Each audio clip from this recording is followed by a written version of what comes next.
바울 하면 여러 수식어가 따라 붙죠. 복음 전도자 바울이 가장 먼저 아마 생각나실 겁니다. 바울 하면 선교, 선교하면 바울이죠. 그런가 하면 이 바울은 신약 성경의 절반 이상을 기록한 인물이기도 합니다. 양도 양이지만 그 내용적인 면에서 그리스도인들에게 아주 깊은 큰 영향을 주고 있죠. 바울이 기록한 글의 내용이 곧 기독교 전통 교리의 뼈대가 되었습니다. 어쩌면 인류 역사 이래로 사람들에게 가장 많은 영향을 끼친 인물이 누구냐라고 했을 때 우리는 바울을 꼽을 수도 있을 것 같습니다. 종교적인 면뿐만 아니라 서양의 문명과 역사 자체가 바로 이 신약 성경의 기초에 있기 때문입니다. 그런데 여러분, 우리가 한 가지 기억해야 할 게 있는데요. 그건 바로 바울이 당대 교회에서는 그렇게 환영받는 인물은 아니었다는 사실입니다. 심지어 자신이 세운 교회에서 사람들은 바울을 그다지 신뢰하지 않았습니다. 고린도 교회 성도들도 그러했습니다. 바울을 영 탐탁지 않게 여겼습니다. 그 이유는 여러 가지가 있지만 고린도 교회에 있는 유대계 그리스도인들은 바울이 자꾸 율법에 비해서 복음을 강조하다 보니까 그것을 마음에 들어하지 않았습니다. 또 이단 교리에 물든 사람들 역시 바울로부터 등을 돌렸습니다. 그리고 또 한 가지, 바울이 직접 밝힌 바이기도 하지만 그런 한 가지 핸디캡을 가지고 있었습니다. 언변이 좋지 않았어요. 그는 분명 뛰어난 저술가이기는 하지만 뛰어난 연설가는 아니었습니다. 말로 사람들을 휘어잡지를 못했습니다. 그러다 보니까 사람들은 그런 바울을 보면서 저 사람은 학식도 영성도 한참 모자란 사람이라고 비방했습니다. 네, 바울은 이런 교인들에게 지금 말을 걸고 있습니다. 그는 자신을 방어하고 또 자신을 변호해야 합니다. 고린도후서가 기록된 중요한 배경과 목적이 바로 여기에 있죠. 자, 우린 바울이 어떻게 지금 이 문제를 풀어가고 있는지를 보다 깊이 좀 자세히 보려고 합니다. 그 전에 우리가 할 일이 있는데요. 그건 바로 이 말씀 앞에서 우리가 조금은 더 솔직해지는 겁니다. 우리 자신 역시 다른 누군가로부터, 모든 사람들로부터 항상 충분한 인정을 받는 건 아니죠. 참 뼈아픈 사실이지만 우린 이걸 받아들여야만 합니다. 길지 않은 목회를 해오면서 한 가지 제가 참 교회에서 중요한 가치가 무엇일까에 대해서 배워가고 있는 게 있는데요. 여러분, 그게 여러분들은 뭐라고 생각하십니까? 사랑? 믿음? 기도? 예배? 네, 모두 정말 중요한 가치이고 또 중요한 사역들입니다. 그런데 실제로 제가 보았을 때 우리 성도님들이 포기하지 못하는 가치가 하나 있는데요. 그건 바로 체면이라는 것입니다. 체면. 그렇죠? 좋게 말하면 품격이고 교양이지만 저 누군가에게 내가 어떻게 보이냐 하는 것. 이게 굉장히 중요한 것으로 우리 교회 안에서 작용하고 있습니다. 내가 저 사람에게 어떻게 보일까? 이게 제일 무서운 거예요. 특히 교회에서는. 저도 그렇습니다. 내가 교인들에게 어떻게 보일까? 교인들께서 나를 어떤 목사로 평가하실까? 교회에서는 이게 제일 신경 쓰이고 무서운 거더라고요.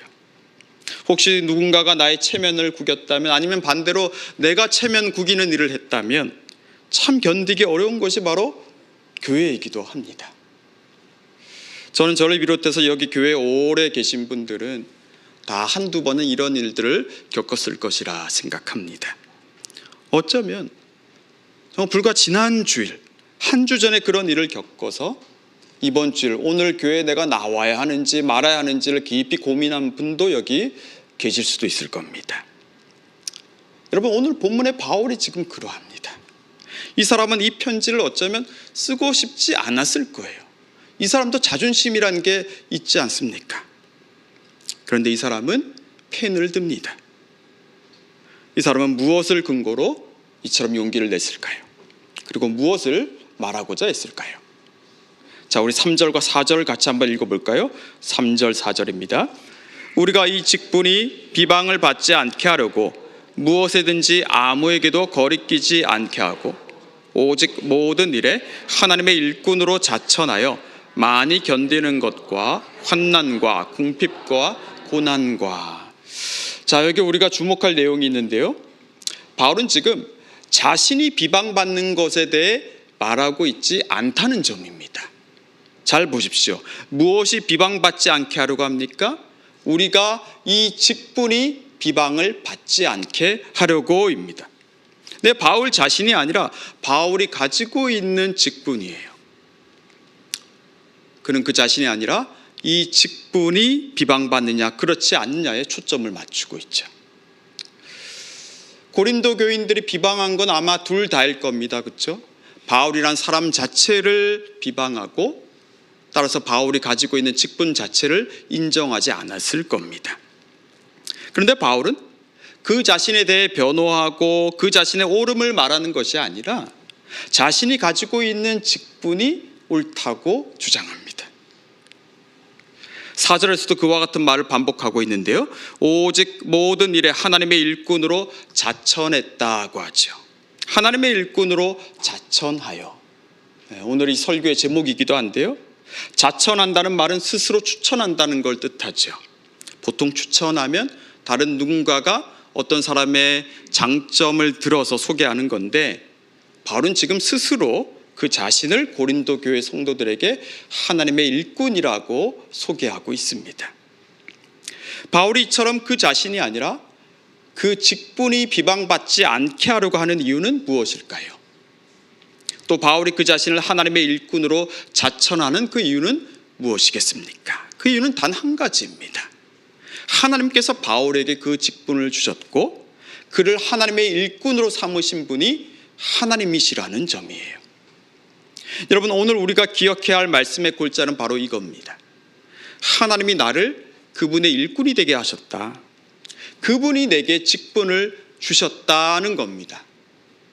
사람들이 아닙니다. 내가 받아낸 게 아니에요. 저 사람들이 나에게 그 직분을 준 게 아닙니다. 내가 조금 나아서 장로가 된 게 아니고요, 내가 사람들에게 이쁨을 받아서 권사라는 직분을 받은 게 아니고, 내가 어느 정도의 요건을 충족했기 때문에 목사가 된 게 아닙니다. 누가 그 직분을 줬다는 겁니까? 하나님이에요. 바울의 형편을 말씀드렸죠. 그는 분명히 억울했을 겁니다. 속상했을 거예요. 또 왜 나는 그처럼 화려한 언변을 갖고 있지 않나 하고 스스로 자책했을 수도 있습니다. 그런데 여러분, 이 사람은 거기서 누굴 보고 있습니까? 하나님을 보고 있습니다. 여러 사람들이 수군거리고 사람들이 자신을 비방하고 온갖 이유를 대가면서 자존심을 건드리고 있는데, 그러면 어떻습니까? 사람이라면 다 자기를 방어하기 바쁠 텐데, 또 상대방의 단점을 들추어내면서 자신을 변호하기 바쁠 텐데, 이 사람은 그에게 직분을 주신 하나님을 바라보고 있어요. 그 직분을 가지고 있기 때문에 고통스러워하고 힘들어하고 있는데도 그는 지금 그 직분을 자신에게 주신 하나님을 바라보고 있습니다. 내가 어떻게 이 직분을 받게 되었는지, 내가 과연 이 직분을 받을 만한 자격이 있었는지를 보고 있는 거죠. 여러분, 이 사람 어떤 사람이었습니까? 반전도 이런 반전이 없죠. 나는 사도 중에 가장 작은 자라 하나님의 교회를 박해하였으므로 사도라 칭함받기를 감당하지 못할 자라고 스스로 밝히잖아요. 예수는 마치 누가 사도되기에 가장 부적합한, 가장 부적절한 사람일까를 두루 살피시다가 바울을 선택하신 것 같습니다. 근데 바울은 사람들의 비방을 받는 중에 그가 교회를 박해하던 자신을 사도로 부르신 하나님의 그 은혜를 떠올리고 있습니다. 그리고 그는 그 은혜를 힘입어서 오늘 다시 이 사람들에게 펜을 들 수가 있었던 겁니다. 하나님과 함께 일하는 자로서 내가 너희들에게 권한다. 너희들은 하나님의 은혜를 헛되이 받지 말라고 말입니다. 그래서 이 사람은 자신을 비방하는 사람들에게 오직 모든 일에 하나님의 일꾼으로 자천한다고 말합니다. 그런데 여러분, 이 문장을 원문 그대로 직역하면 이렇게 옮길 수 있습니다. 나는 하나님의 일꾼으로서 모든 일에 서 있다입니다. 나는 하나님의 일꾼으로서 모든 일 앞에 서 있다. 그 의미가 조금 더 구체적으로 다가오죠. 바울은 그 자신을 하나님이 부르신 일꾼으로 지금 이해하고 있습니다. 바울은 내가 나 된 것을 다른 책에서 뭐라고 했습니까? 내가 나 된 것은 하나님의 은혜로 된 것이니 내게 주신 그의 은혜가 헛되지 아니하여 내가 모든 사도보다 더 많이 수고하였으나 내가 한 것이 아니요 오직 나와 함께 하신 하나님의 은혜라고 했죠. 네, 바울은 그 자신의 정체성의 토대를, 그 삶의 토대를 하나님께서 부르신 그 은혜로 보았습니다. 그리고 그는 이걸 놓지 않았습니다. 이걸 놓쳤다면 아마 그는 다시 유대교로 돌아갔거나 아니면 스스로 생을 마감했을지도 모릅니다. 그러나 그는 하나님의 은혜가 비로소 자기를 자기답게 한다는 것, 자기를 올가매고 숙박하고 있던 것들로부터 자유하게 한다는 걸 체험했습니다. 그래서 모든 일에 하나님의 일꾼으로서 그는 서 있을 수가 있었던 거죠. 환난과 궁핍과 고난과 매맞음과 갇힘과 난동과 수고로움과 자지 못함과 먹지 못함 가운데서도 바울은 그 자신이 하나님의 일꾼이라는 그 정체성을 잊지 않았습니다. 하나님의 일꾼이 되게 하신 그 하나님을 붙들었습니다. 여기 환난, 궁핍, 고난, 먹지 못함까지 이 원어를 살펴보면 다 복수로 되어 있습니다. 환난들, 궁핍들, 고난들, 매맞음들인 거예요.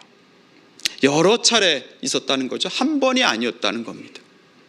바울은 그러나 이러한 것들이 그 자신을 좀먹고 그 자신을 파괴해버린 것이 아니라 도리어 바울이 하나님의 일꾼이라는 걸 더 잘 드러내어 주었다는 걸 말하고 있죠.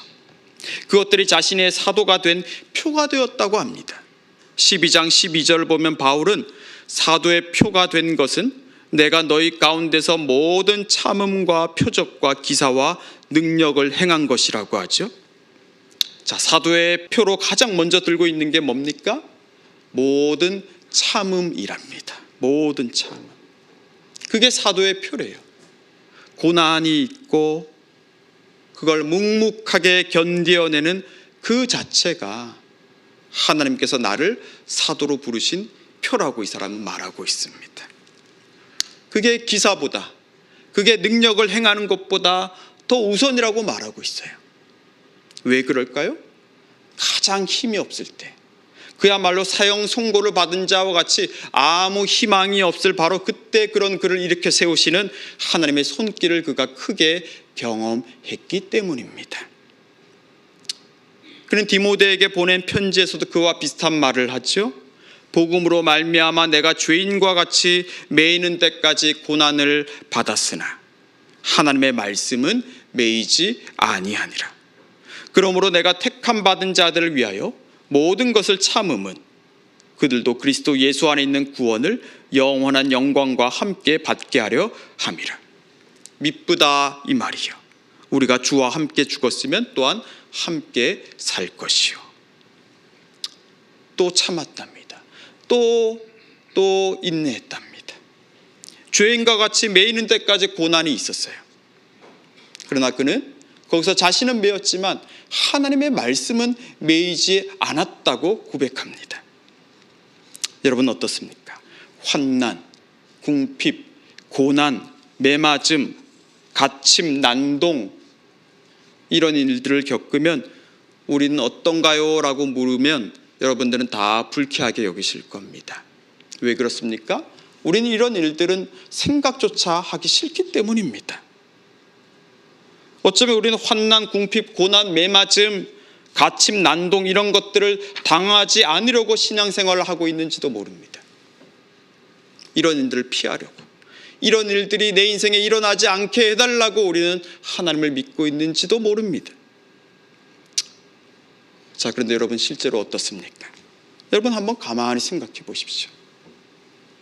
우린 지난 며칠 동안 이런 비슷한 일들을 겪지 않으셨습니까? 아니 하루 전에, 불과 이틀 전에도 우리는 너무 힘들다라는 말을 내뱉을 때가 있지 않았습니까? 우리는 이번 주 중에 사람들 앞에서나 나 자신 앞에서 혹은 하나님 앞에서 부끄러운 일들을 행하고 스스로 자책하기도 했을 겁니다.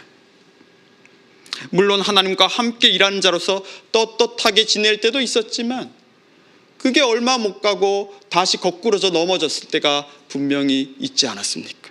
그러면 이런 생각이 들죠. 내가 예수를 왜 믿어가지고 내가 하나님을 차라리 몰랐다면 이처럼 마음이 무겁지는 않을 텐데 하는 생각을 가졌을 겁니다. 그런데 그런 저와 여러분이 지금 오늘 이 자리에 와 있습니다. 여러분 한 번 더 생각해 봅시다. 조금 더 먼 과거에 우리 자신을 한번 떠올려 봤으면 좋겠습니다. 내가 언제 하나님을 만났는지, 내가 언제 그분의 은혜를 경험했는지를 말입니다. 이것이 하나님의 은혜구나라고 말할 수밖에 없었던 그런 일들은 어떤 일이었습니까? 여러분 한번 떠올려 보십시오. 바울은 지금 이걸 기억해내고 있습니다.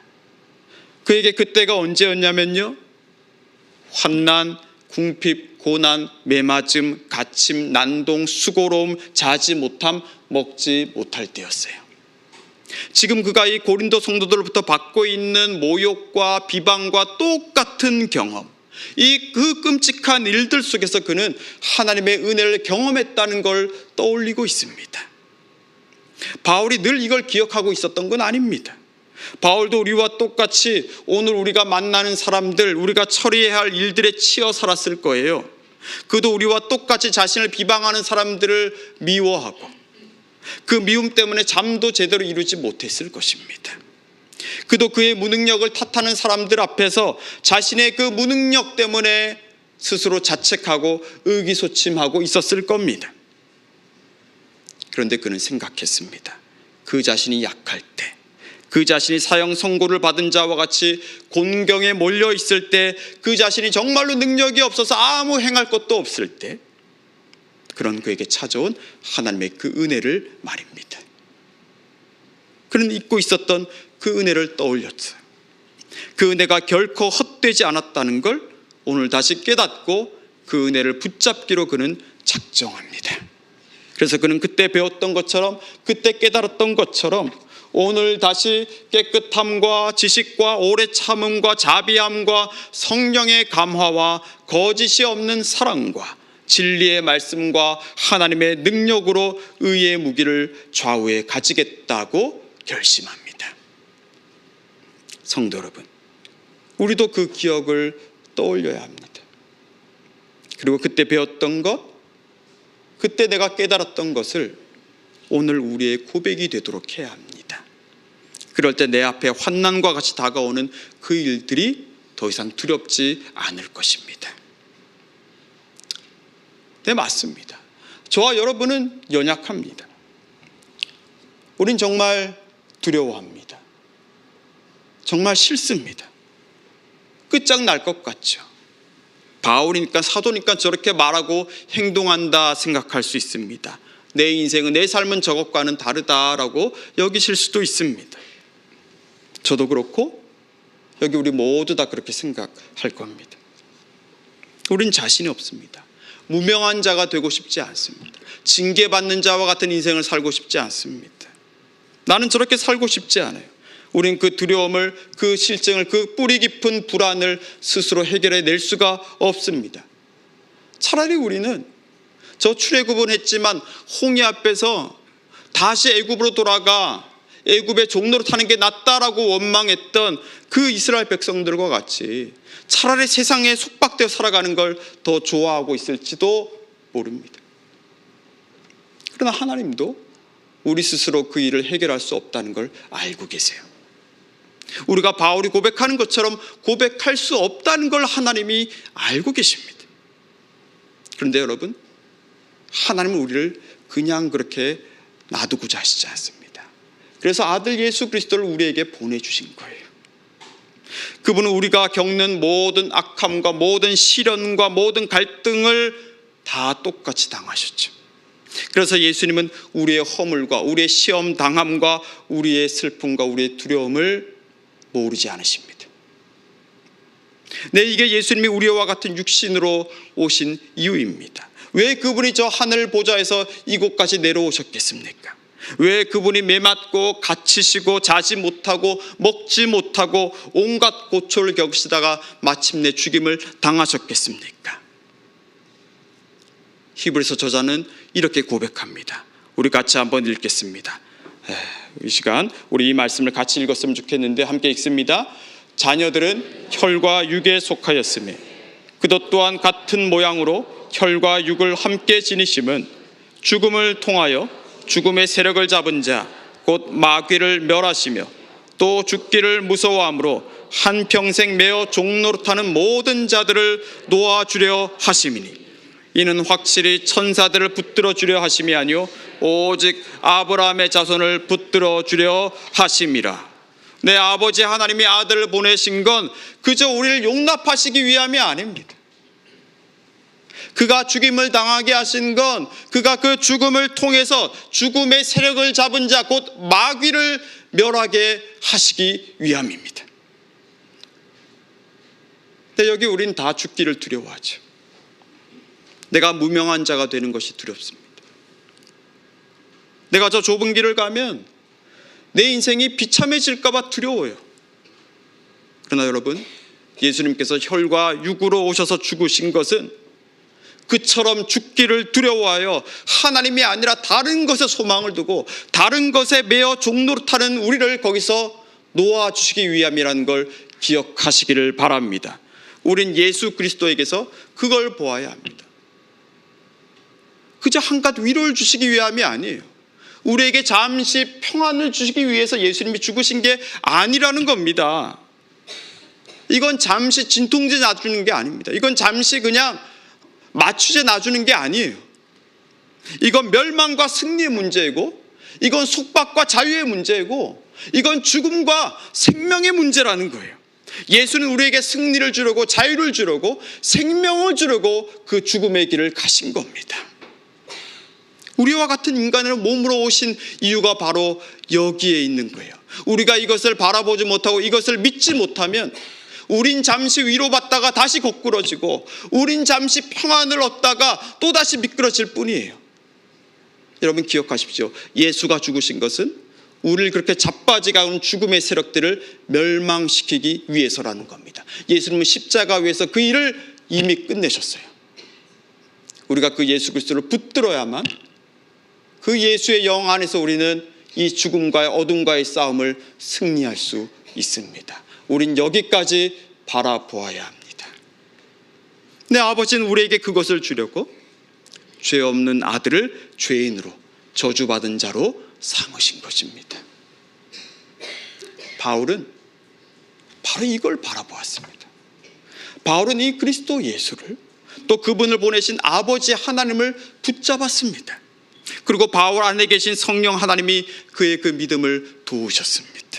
그래서 그는 속이는 자 같으나 참되고 무명한 자 같으나 유명한 자요 죽은 자 같으나 보라 우리가 살아있고 징계를 받는 자 같으나 죽임을 당하지 아니하고 근심하는 자 같으나 항상 기뻐하고 가난한 자 같으나 많은 사람을 부유하게 하고 아무것도 없는 자 같으나 모든 것을 가진 자라고 고백할 수 있었던 겁니다.